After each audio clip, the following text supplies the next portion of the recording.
এই দেখুন, এই যে এর মধ্যে মাংস আছে, পুরো মাংসে ভর্তি। সস দিয়ে অসাধারণ লাগে খেতে।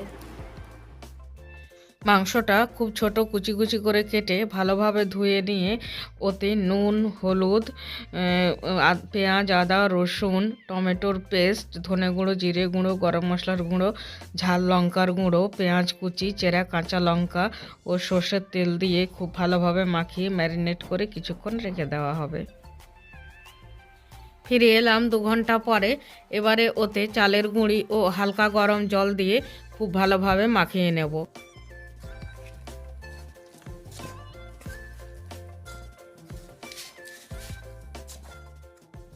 এবারে ওতে আরও খানিকটা সর্ষের তেল, নুন, হলুদ ও গরম মশলা গুঁড়ো দিয়ে খুব ভালোভাবে মাখিয়ে নেব। এবারে ভালো করে মাখিয়ে নেওয়া মাংসের গুঁড়িটা থেকে কিছুটা অংশ নিয়ে ভালো করে ধুয়ে তেল মাখিয়ে নেওয়া 2টি শালপাতার মাঝে দিয়ে ওই শালপাতা সহই পুড়িয়ে নেব।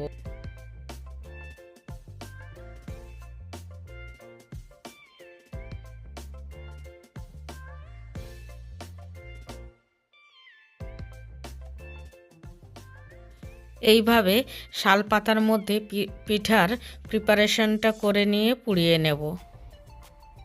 তাওয়া খুব ভালোভাবে গরম হয়ে গেছে।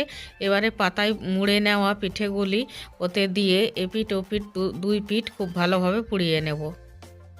নোড়া দিয়ে চেপে চেপে পিঠেগুলি খুব ভালোভাবে পুড়িয়ে নেব।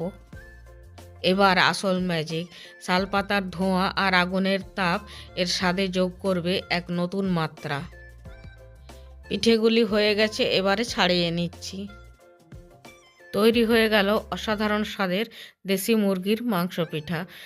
যদি রেসিপিটি ভালো লাগে, লাইক ও শেয়ার করতে ভুলবেন না। আর নতুন নতুন রেসিপির জন্য চ্যানেলটি সাবস্ক্রাইব করে দিন। আপনাদের একটু কেটে দেখাচ্ছি। মাংস, গুঁড়ি ও মশলার অসাধারণ মেলবন্ধন, সস দিয়ে দারুণ লাগছে খেতে। আজকে তাহলে এই পর্যন্তই। টাটা।